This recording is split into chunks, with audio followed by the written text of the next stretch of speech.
Imagine two people, same age, same starting salary, same dreams. One of them starts putting away a small amount of money every month at 25. The other one says, I'll start later when I earn more.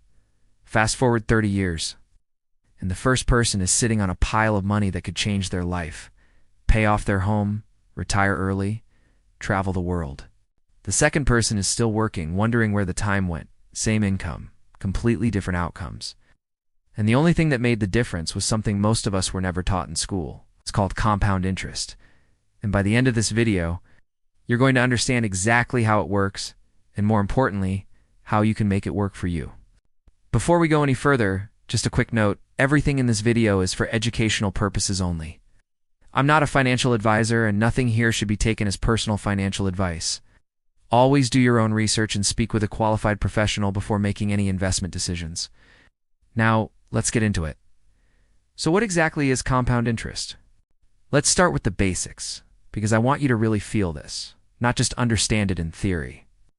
When you put money into a savings account or an investment, that money earns a return. Let's call it interest for now. Simple interest means you only earn that return on your original amount. So if you invest $1,000 and earn 10% a year, you get $100 every single year. That's it, same amount, year after year.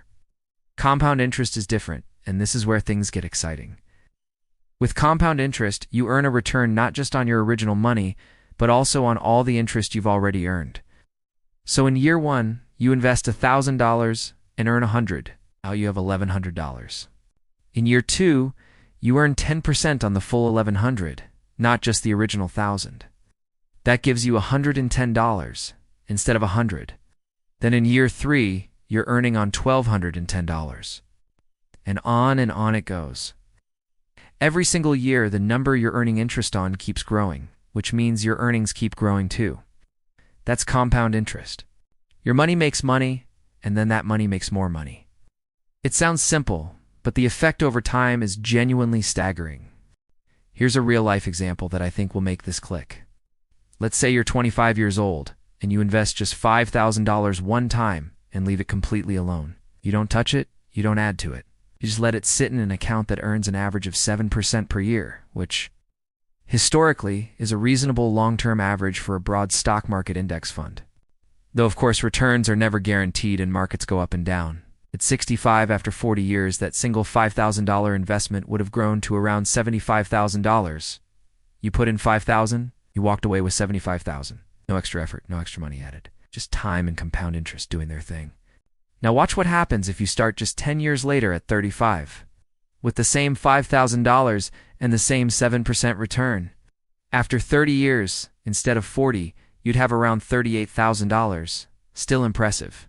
But compare that to $75,000, you've nearly halved your result just by waiting 10 years.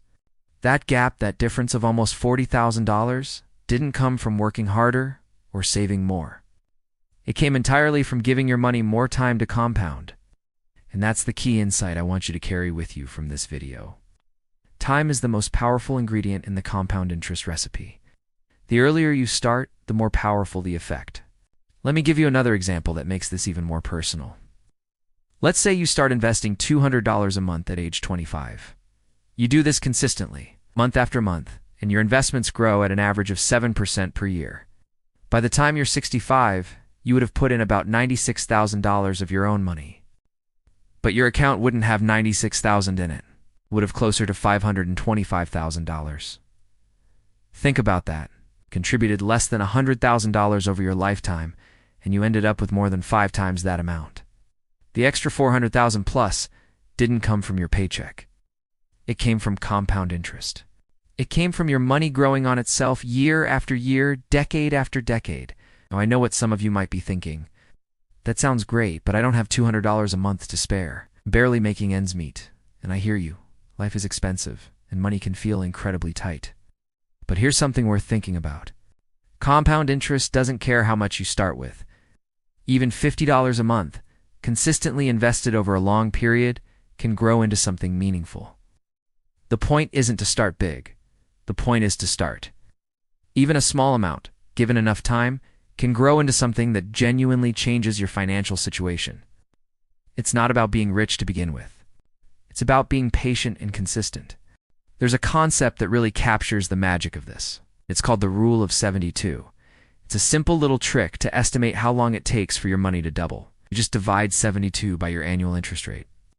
So if your money is growing at 7% per year, divide 72 by 7, and you get roughly 10.3 years. That means every 10 years or so, at that rate, your money doubles. So if you have $10,000 today, in 10 years, you might have $20,000. 20 years, $40,000. In 30 years, $80,000. In 40 years, $160,000. And all of that from one initial investment, just doubling over and over again through the power of compounding. The longer the runway, the more dramatic the doubling becomes. Now let's talk about something that trips a lot of beginners up. Where do you actually find compound interest working in your favor? The most common place people experience it is in investment accounts, like retirement accounts or index funds. When you invest in something like a broad market index fund, your returns get reinvested automatically. Your dividends, your gains, they get added back into your account and start compounding. You don't have to do anything special. The system does it for you. That's the beauty of it. But here's the flip side that I'd be doing you a disservice not to mention.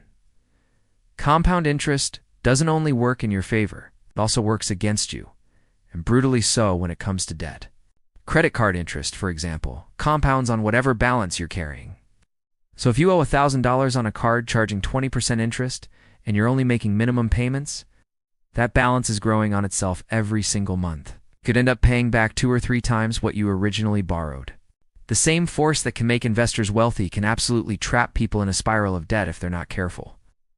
So understanding compound interest means understanding both sides of the coin. Use it wisely, and it's one of the most powerful tools you have. It work against you, and it can feel like quicksand. One of the biggest myths I want to bust for you today is that investing is only for people who already have a lot of money. That's just not true.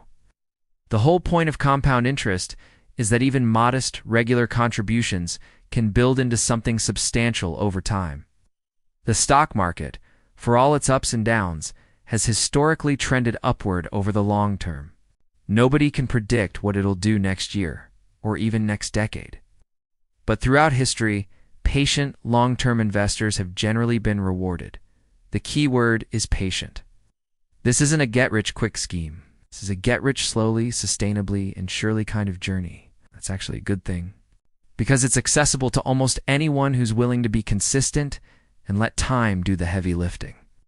There's also something really psychological about watching compound interest work.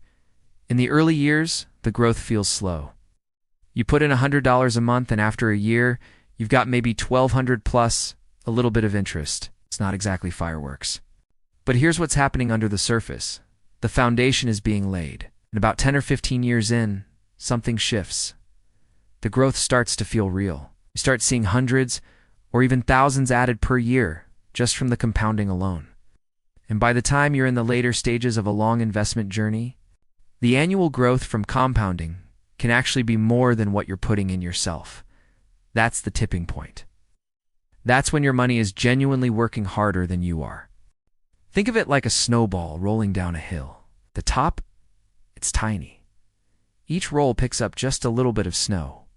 But the further down the hill it goes, the bigger it gets, and the more snow it picks up with every rotation. By the time it reaches the bottom, what started as a snowball the size of your fist has turned into something enormous. That's compound interest over time. Slow at first, then unstoppable. So what's the takeaway here? And what should you actually do with this information? Start. That's really the biggest action step. Not perfectly, not with a huge amount of money, not after doing 6 months of research. Just start, even small. Act. Open an account, invest what you can, and let time begin doing its work. The best time to start investing was 20 years ago. The second best time is today. This video helped you see compound interest in a new way. I'd really appreciate it if you gave it a like. It genuinely helps this channel reach more people who are just starting their financial journey.